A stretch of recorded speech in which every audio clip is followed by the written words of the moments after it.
Hello, Steve White, Trekboy 89 for Steve Arts 89. Well, it's that time of year again. September 8th is the anniversary of the original Star Trek, and Star Trek fans traditionally celebrate it. And this year, for the 58th anniversary, I'm planning to marathon all the original Star Trek episodes, which I haven't watched in years, because I realised I haven't watched it since the 50th anniversary. The last time I watched the original Star Trek was when Channel 10 here in Australia was showing the remastered series in syndication, like 5 p.m. weeknights and that. So it was kind of exciting because I'd basically be running home every night to watch the original Star Trek, and I thought this must be what it was like for fans when the show was originally in syndication in the 70s, rushing home to sort of watch a new episode, whereas I was watching it because, not just to watch it, but also because you may not realise, when they did remastered, they did the original effect shots in widescreen, but they cropped them for the full frame format of the original Star Trek when they put them on DVD and Blu-ray and streaming. But when they put it in syndication, they cropped the original show to widescreen and they used the new effects in the full widescreen format. So I'd be coming home and trying to spot the difference between the effect shots, which is always my favourite part of the show, and when they remastered it, it just breathed a whole new life into it, and I just loved it and could watch them over and over again. And trying to notice the difference between the cropped versions and the full frame versions of the effects. So it was a great time. I loved it. I think they showed at least the first 2 seasons, so it was like every weekday for like weeks and weeks and weeks was original Star Trek, and it was the last time I watched it and really enjoyed it, because then the next year Star Trek Discovery premiered, and there are a lot of problems with Star Trek Discovery, and unfortunately, because there was this culture war going on, and the nerd sort of culture was sort of being dragged into it, and the right-wing agenda was trying to corrupt the nerds and indoctrinate them, and they're going on about white replacement theory and Discovery and all this sort of stuff.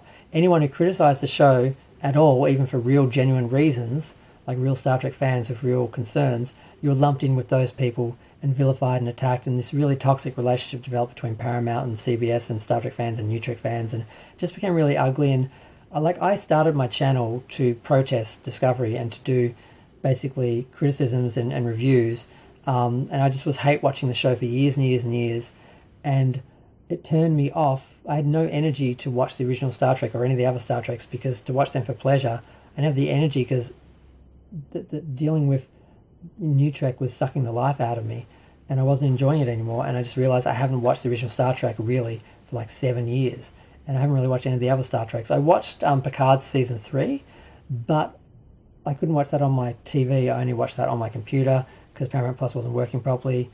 So I kind of want to watch that on like my big screen and do it properly on Blu-ray and everything. But for the most part, I just want to focus on the original Star Trek, watch that, partly because this month there's a Friday the 13th as well, and I normally marathon Friday the 13th, only on Friday the 13th, and there hasn't been a Friday the 13th all year pretty much.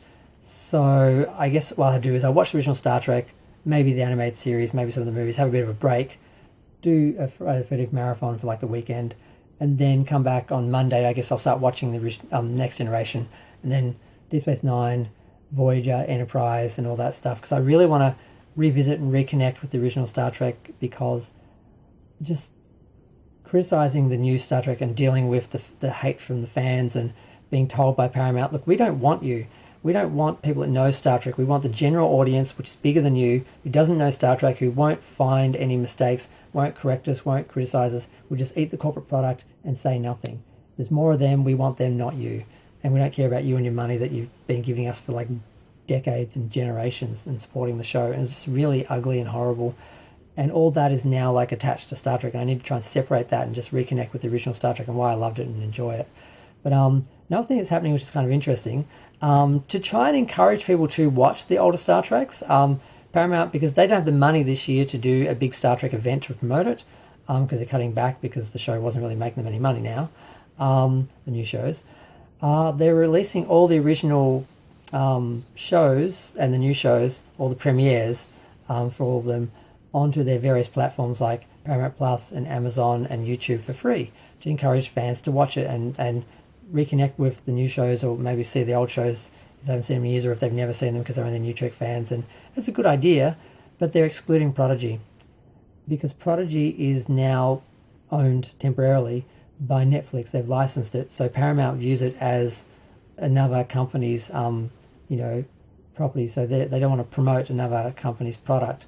So this is the first time that the New Trek fans have been told that their Star Trek doesn't count. One of their Star Treks doesn't count because the corporation doesn't consider it anymore, doesn't count it anymore, which is what we were being told as Star Trek fans. The original Star Trek didn't count because it was old and tired and camp and not to be taken seriously, and it was just too much Star Trek, and it was all like filler shows, and only the new shows where they had 8 episodes a season were the ones that mattered, and were just, that whole thing was just really ugly. And now it's going to be really funny to see for the first time the new Trek fans being told that one of their Star Treks doesn't count, and for the corporation to tell them, what Star Trek is or isn't, which is what they were doing to us for all those years, with that divide between the original Star Trek and new Trek. So it'll be interesting to see how they deal with that. So that's, sort of a little present, for Star Trek fans on, the anniversary this year.